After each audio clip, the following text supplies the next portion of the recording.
प्यारे छात्रों, आज हम कक्षा 10वीं के अध्याय 7 को प्रारंभ करेंगे, जो चैप्टर का नाम है मुद्रक संस्कृति और आधुनिक आधुनिक दुनिया। ठीक है, यानी इतिहास की जो आखिरी चैप्टर है, अध्याय 7 हम प्रारंभ करेंगे।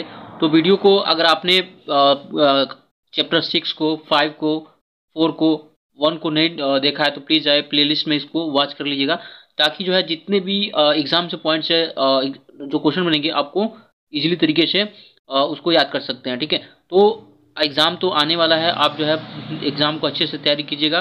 तो चलिए हम बात करते हैं। तो सबसे पहले फर्स्ट ऑफ ऑल आपसे एक अनुरोध करूंगा कि आप चैनल पर नए हैं तो प्लीज़ चैनल को सब्सक्राइब और शेयर जरूर कर लीजिएगा। ठीक है,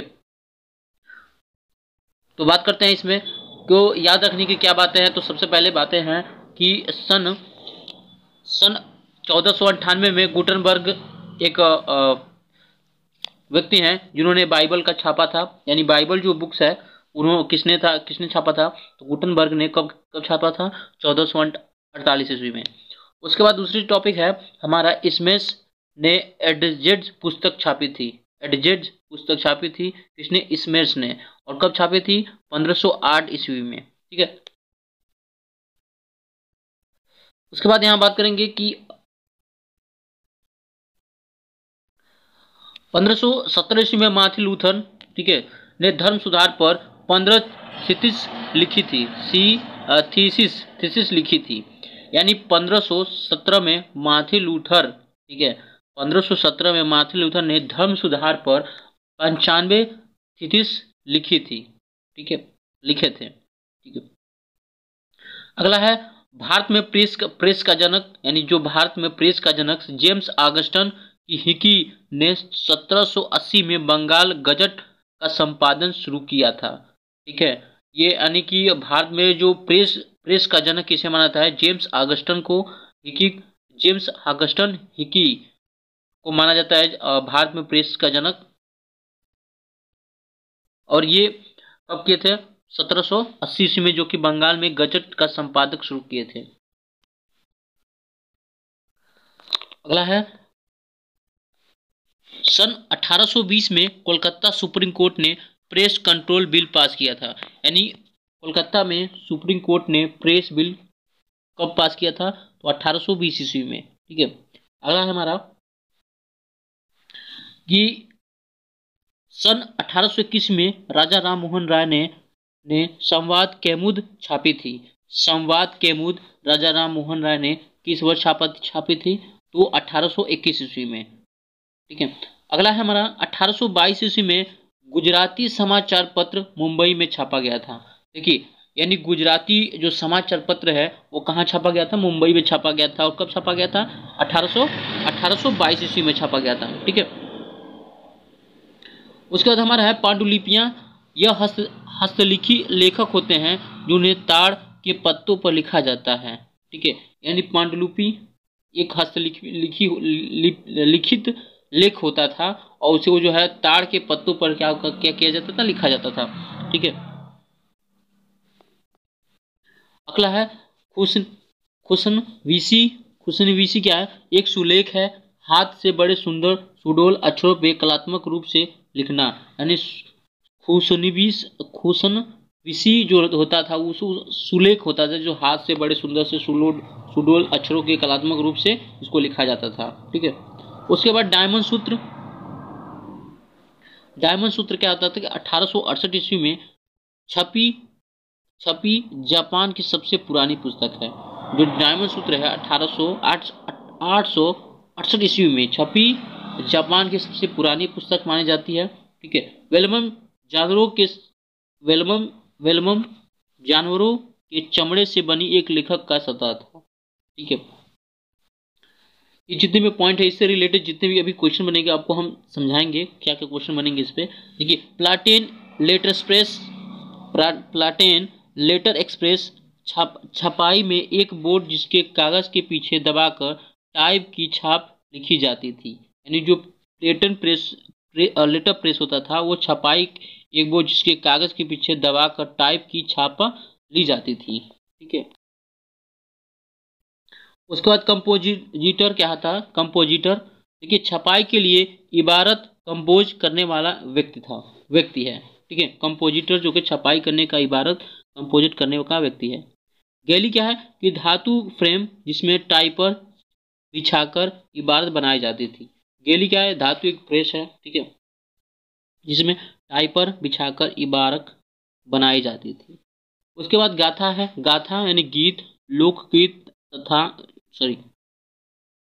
गीत लोकगीत का ऐतिहासिक अज्ञान जिससे गाया जा या सुना जाता था, ठीक है, गाथा उसे बोला जाता है।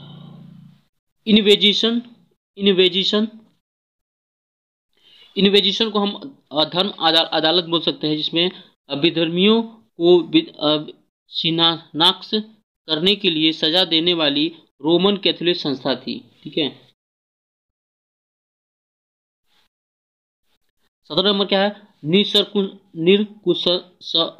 निरकुशवाद यानी राजकाज में एक ऐसी शासन व्यवस्था जिसमें किसी एक ऐसे व्यक्ति को कानून और संवैधानिक पाबंदी को के संपूर्ण शक्ति प्राप्त हो, ठीक है। उसके बाद उलमा जो कि इस्लामिक कानून के शरिया का विद्वान है, शरिया के विद्वान है, ठीक है।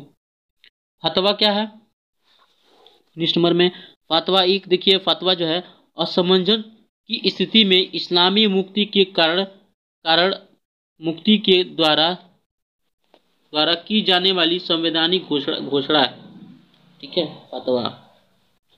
फतवा किसे बोलते हैं, असमंजस की स्थिति में इस्लामी मुक्ति के द्वारा की जाने वाली एक संवैधानिक घोषणा पत्र था, बोल सकते हैं। 5वां है पंचांग यानी चांद सूरज की गति से और लोगों के दैनिक जीवन में जड़ी जानकारी देने वाली एक वार्षिक प्रकाशन था, ठीक है। 21 नंबर में 1878 इसमें वायरस लुअर प्रेस एक्ट लागू किया गया था, ठीक है। उसके बाद 22 है मार्को पोलो 1295 में चीन से अपने साथ वुड ब्लॉक प्रिंटिंग की जानकारी साथ लाया था। तो सबसे इम्पोर्टेंट है, मार्को पोलो ने 1295 में चीन के अपने साथ एक वुड ब्लॉक प्रिंटिंग की जानकारी साथ लाया था।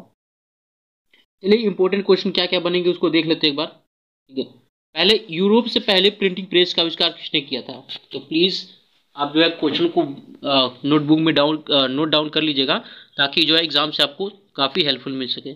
तो यूरोप में पहली प्रिंटिंग प्रेस का आविष्कार किसने किया था? तो हुआन गुटेनबर्ग ने किया था। हुआन गुटेनबर्ग ने यूरोप में पहली प्रिंटिंग प्रेस का आविष्कार किया था। उसके बाद अगला क्वेश्चन है हमारा, कौन सा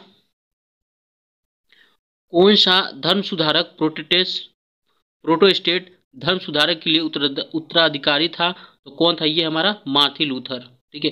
प्रोटेस्टेंट धर्म सुधार के लिए उत्तरदायी था, ठीक है। देखिए गुटेनबर्ग द्वारा छापी पहली पुस्तक कौन सी? वो बाइबल थी, ठीक है। अभी क्वेश्चन हम लोगों ने पढ़ा कि गुटेनबर्ग ने किसकी कौन सी पुस्तक छापी थी? तो बाइबल थी, ठीक है। देखिए अगला क्वेश्चन है कि पुस्तकों का पेपर बैग संक्रमण कब प्रकाशित हुआ? पुस्तकों का पेपर बैग संक्रमण कब प्रकाशित हुआ? तो महामंदी की शुरुआत में पुस्तकों का पेपर बैग संक्रमण प्रकाशित हुआ था। अगला क्वेश्चन क्या है हमारा कि इंग्लैंड में फेरियो वालों के द्वारा एक पैसे में बिकने वाली किताबों को क्या कहा जाता था? तो इसको क्या कहा जाता था? चैप बुक्स क्या बोलता था? चैप बुक्स बोला जाता था।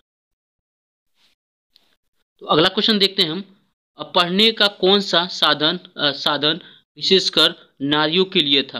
यानी पढ़ने का साधन विशेषकर नारियों के लिए क्या था? पेनी मैगजीन्स, ठीक है। देखिए सबसे इंपॉर्टेंट क्वेश्चन, 1878 में वाइनर्स ल्यूकर एक्ट किस तर्ज पर बना था? तो आइसरिक प्रेस कानून पर, ठीक है। आइसरिक प्रेस कानून पर बना था। जो वाइनर ल्यूकर एक्ट जो बना था किस पर तर्ज पर बना था? तो आइसरिक प्रेस कानून पर। देखिए अगला क्वेश्चन है हमारा, जापान की सबसे पुरानी छपी पुस्तक का नाम क्या है? ठीक है, जापान की सबसे पुरानी छपी पुस्तक का क्या नाम है? डायमंड सूत्र। क्या है? डायमंड सूत्र। तो ये सबसे पुरानी पुस्तक है। ठीक है, अगला क्वेश्चन क्या है हमारा?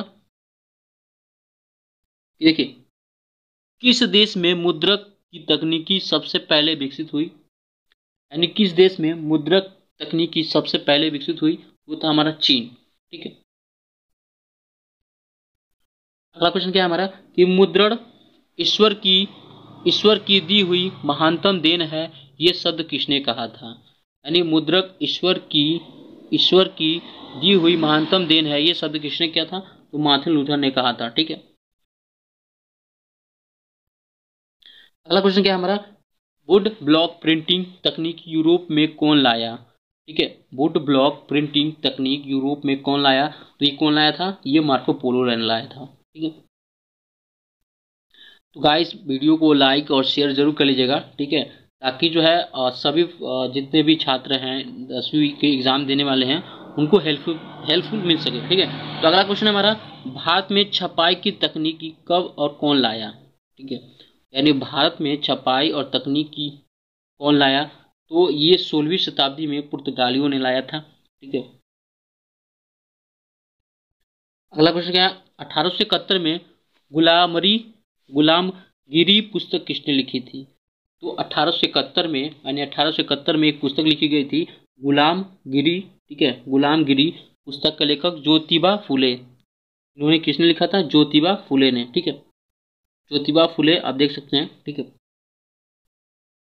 अगला क्वेश्चन है, तुलसीदास के रामचरितमानस का पहला मुद्रित संस्करण कब और कहाँ छपा? यानी जो है तुलसीदास ने रामचरित का पहला मुद्रित संस्करण जो है कोलकाता में 1810 ईस्वी में छापा गया था। अगला क्वेश्चन है, दो फारसी अखबारों के नाम लिखो जो 1882 ईस्वी में प्रकाशित हुए थे। यानी जो दो फारसी, यानी पहला जामा ए जहां नामक और सलुल अखबार।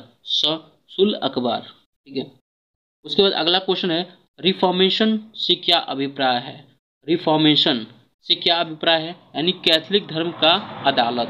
यानी जो है रिफॉर्मेशन जो का अभिप्राय है कैथोलिक धर्म का अदालत।